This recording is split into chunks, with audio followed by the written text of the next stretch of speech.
Muna, Dr. Love, may tinuturo ba ang Biblia sa mga hangganan ng pagtitiis sa taong minsang tumulong pero ngayon nagdudulot na ng perwisyo? Yung utang ng loob, hanggang saan yon?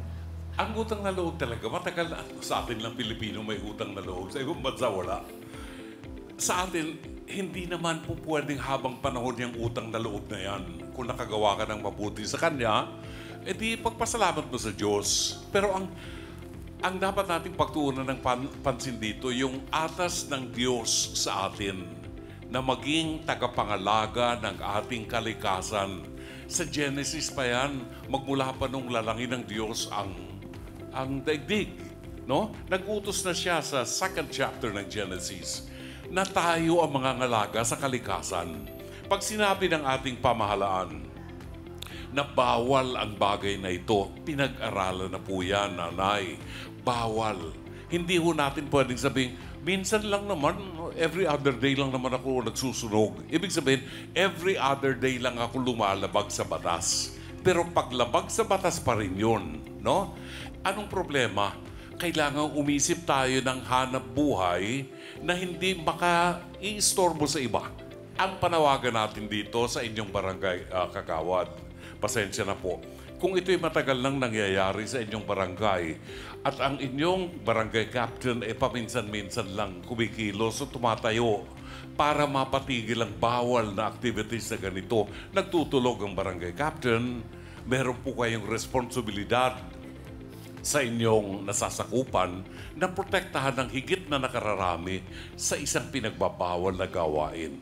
Correct. Thank you very much, Dr. Love. Doc Camille, ano yung mga yung pwede nilang gawin ngayon para malinis yung kanilang katawan? Meron bang detoxification na pwedeng gawin dahil medyo matagal na silang exposed sa ganyan?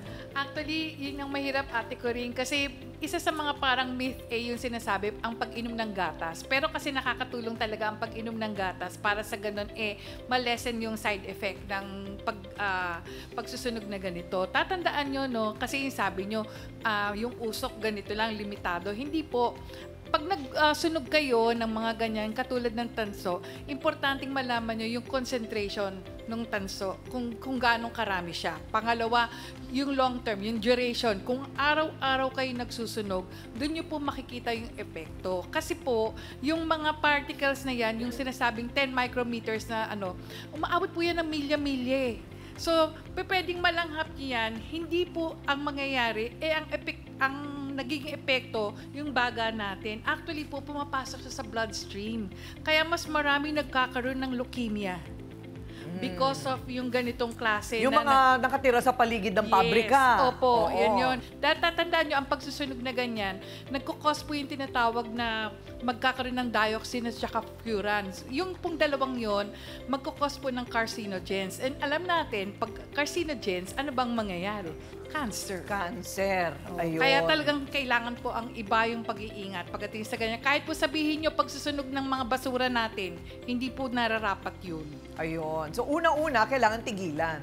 O tapos magsuplemento na kayo para malinis ulit yung mga baga ninyo. Siguro marami nang naka-ano dyan, di ba? Nakaparada. Opo, siguro mas maigi baga. pa x-ray din sila dahil kasi baka mamaya hindi nyo lang alam, sasabihin nyo, ay hindi naman ako inuubo Hindi naman po nakikita na pag meron po kayong sakit sa baga, palaging inuubo. Magugulat na lang kayo, bigla kayong manghihina. Ayan. O, kayong dalawa, pwede kami magpa-x-ray sa inyo. Oo, kami na ang gagawa para makita natin. Attorney Rob, may legal right ba ang isang tao na ipahinto ang kabuhayan ng iba kung Meron ito po. ay may nilalabag na batas? Meron po, according to Article 699 po ng ating Civil Code, kapag ka po ay ito ay tinatawag na public nuisance, ay maaari po itong ipahinto, no? So, abatement without judicial proceeding. Ang kailangan lamang po ay sertifikasyon mula po sa City Health Officer na ito po ay isang public nuisance, katulad ho niya, napakabaho at talaga pong nakasisira ng kalusugan, ay maaari ho kayong permanently na hindi na niyo pwedeng gagawin iyon. May dagdag ko lamang po, mga mother, no? Huwag nating isasakripisyo ang buhay at kalusugan ng iba para sa ating kapakanan. sa bawat pribilehiyo na binibigay sa atin ng batas, ay meron din tayong kaukulang responsibilidad na galangin ang karapatan ng ating kapwa-tao. No? Kaya po ay dinadalangin po namin na kayo po ay may bago ng kabuhayan. Maraming salamat po. Ayun.